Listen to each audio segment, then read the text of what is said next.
पूरी दुनिया हैरान है और सवाल उठा रही है कि जब अमेरिका भारत पर सेकेंडरी सैंक्शंस लगा रहा है, यानी भारत को एक्स्ट्रा 25% के साथ पनिश कर रहा है, तो फिर चीन पर ऐसा क्यों नहीं किया जा रहा? असल में सबसे पहले चीन पर ही यह कदम उठाना चाहिए था, क्योंकि चीन भारत की तुलना में रूस से ज्यादा तेल खरीद रहा है। आपको यह जानकर हैरानी हो सकती है कि कल अमेरिका के अधिकारी यानी ट्रंप प्रशासन के लोग इस नीति का सार्वजनिक रूप से बचाव कर रहे थे। उन्होंने साफ कहा कि हम चीन पर टैरिफ नहीं लगा सकते क्योंकि चीन इतना बड़ा मार्केट है और इसे टारगेट करना मुश्किल है। लेकिन भारत उनके लिए एक आसान टारगेट बन गया। असल में अमेरिका और उसके सहयोगी देशों ने रूस के खिलाफ यह कदम इसलिए उठाया क्योंकि रूस यूक्रेन पर हमला करने के लिए तेल से भारी रेवेन्यू कमा रहा है। उनका मकसद था कि कोई भी देश रूस से तेल खरीदे तो उसे रोकना चाहिए ताकि रूस को उस फंड का इस्तेमाल युद्ध में करने से रोका जा सके। इसके लिए बाइडेन प्रशासन ने एक प्राइस कैप मैकेनिज्म लागू किया था। इस योजना में G7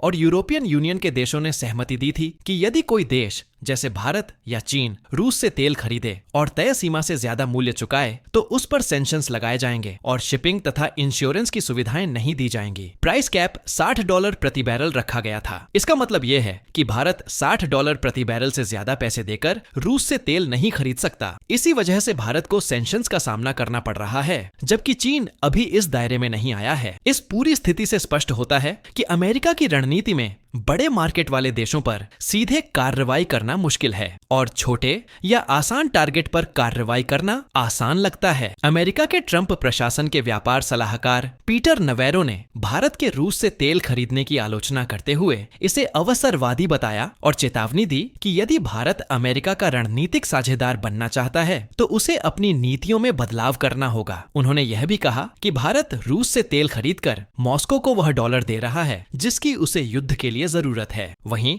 अमेरिकी विदेश मंत्री मार्को रूबियो ने कहा कि चीन पर सेकेंडरी सैंक्शंस लगाने से वैश्विक ऊर्जा कीमतों में वृद्धि हो सकती है, क्योंकि चीन रूस से तेल खरीदकर उसे रिफाइन करता है और फिर वह तेल वैश्विक बाजार में वापस आता है। इस पूरी स्थिति से यह स्पष्ट होता है कि अमेरिका की रणनीति में बड़े देशों पर सीधे कार्रवाई करना मुश्किल है और छोटे देशों को टारगेट करना आसान लगता है। भारत की रूस से तेल खरीदने की नीति और अमेरिका के साथ उसके संबंधों में तनाव इस बात का संकेत देते हैं कि वैश्विक राजनीति और व्यापार में शक्ति संतुलन लगातार बदल रहा है। अमेरिका और भारत के बीच व्यापारिक तनाव हाल के दिनों में बढ़ गया है, खासकर जब से ट्रंप प्रशासन ने भारत से आयातित वस्तुओं पर अतिरिक्त शुल्क लगाने की घोषणा की है। यह कदम रूस से तेल खरीदने के कारण भारत को निशाना बनाने के रूप में देखा जा रहा है, जबकि चीन जो रूस से अधिक तेल खरीदता है पर कोई कार्रवाई नहीं की गई है। अमेरिका का कहना है कि रूस से तेल खरीदने से रूस को युद्ध के लिए वित्तीय सहायता मिल रही है और इसलिए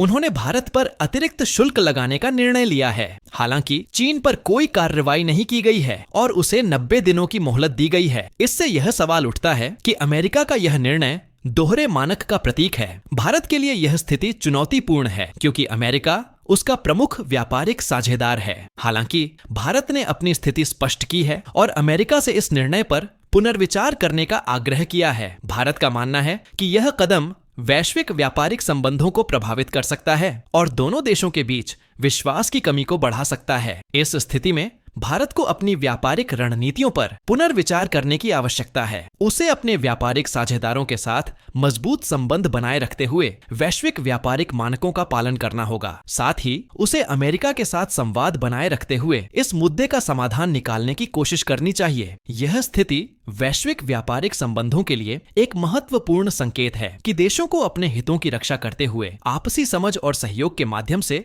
समस्याओं का समाधान करना चाहिए। चीन रूस का सबसे बड़ा तेल ग्राहक है जो प्रतिदिन लगभग 20 लाख बैरल क्रूड ऑयल खरीदता है। यह मात्रा रूस के कुल निर्यात का लगभग 40% है। चीन इस तेल को रिफाइन करता है और फिर उसे वैश्विक बाजार में विशेष रूप से यूरोप में बेचता है। इस प्रक्रिया में चीन रूस के तेल को यूरोप में आपूर्ति करने का एक माध्यम बनता है जिससे रूस को अप्रत्यक्ष रूप से लाभ होता है। अमेरिका ने चीन पर कोई अतिरिक्त शुल्क या प्रतिबंध नहीं लगाए हैं, जबकि भारत पर 50% शुल्क लगाया गया है। अमेरिकी विदेश मंत्री मार्को रूबियो ने इस अंतर को समझाते हुए कहा कि यदि चीन पर प्रतिबंध लगाए जाते हैं तो वैश्विक तेल आपूर्ति श्रृंखला प्रभावित हो सकती है, जिससे तेल की कीमतों में वृद्धि हो सकती है। इससे यूरोप में तेल की आपूर्ति में कमी आ सकती है क्योंकि चीन रिफाइन किए गए तेल को यूरोप में भेजता है। भारत, जो प्रतिदिन लगभग 15 लाख बैरल क्रूड और ऑयल खरीदता है, को अमेरिका ने एक आसान लक्ष्य माना है। अमेरिका ने भारत पर अतिरिक्त शुल्क लगाने का निर्णय लिया है, जबकि चीन को इस तरह की कार्रवाई से बचाया गया है। यह स्थिति अमेरिका की नीति में दोहरे मानक को दर्शाती है, जहां एक ही प्रकार के व्यापारिक व्यवहार पर अलग अलग देशों के लिए अलग अलग दृष्टिकोण अपनाए जा रहे हैं। यह अंतरराष्ट्रीय व्यापारिक संबंधों में असंतुलन और असमानता को उजागर करता है, जहां कुछ देशों को विशेष लाभ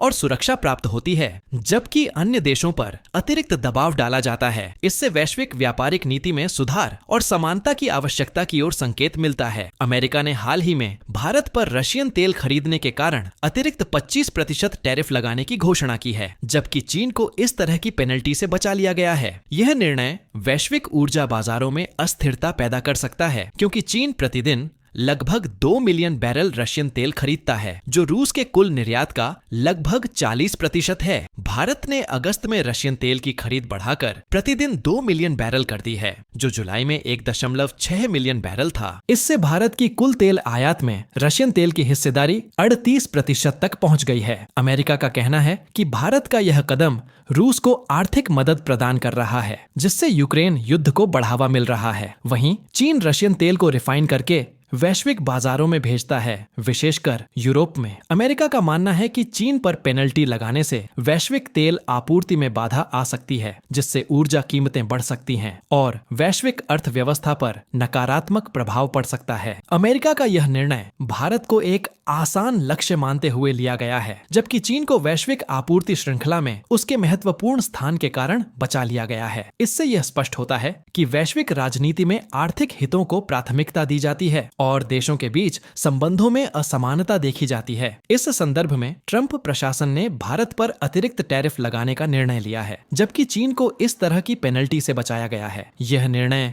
वैश्विक ऊर्जा बाजारों में अस्थिरता और देशों के बीच असमानता को उजागर करता है। भारत, जो चीन के बाद रूस से तेल खरीदने वाला दूसरा सबसे बड़ा देश है, अपने खरीदे गए तेल का अधिकांश घरेलू उपयोग के लिए उपयोग करता है, जबकि कुछ हिस्सा रिफाइन करके निर्यात करता है। अमेरिका का कहना है कि भारत, जो एक रणनीतिक साझेदार है, रूस से तेल खरीदकर अमेरिका की नीति का उल्लंघन कर रहा है, जिससे दोनों देशों के रिश्तों में तनाव बढ़ रहा है। इस स्थिति का भारत पर आर्थिक प्रभाव पड़ सकता है, विशेषकर उसके निर्यात क्षेत्रों जैसे वस्त्र और फार्मास्यूटिकल्स पर। भारत ने इस दबाव का सामना करते हुए अपनी रणनीतिक स्वायत्तता को बनाए रखने का संकल्प लिया है और रूस तथा मध्य पूर्व देशों के साथ अपने संबंधों को मजबूत करने की दिशा में कदम बढ़ाए हैं। चीन इस स्थिति में लाभान्वित हो रहा है, क्योंकि उसने रूस से सस्ता तेल खरीदा है और अमेरिका से अतिरिक्त प्रतिबंधों से बचा है। इससे चीन को वैश्विक ऊर्जा आपूर्ति श्रृंखला में एक मजबूत स्थिति मिली है, जबकि अमेरिका को अपने रणनीतिक साझेदारों के साथ रिश्तों को पुनः संतुलित करने की आवश्यकता महसूस हो रही है। अंततः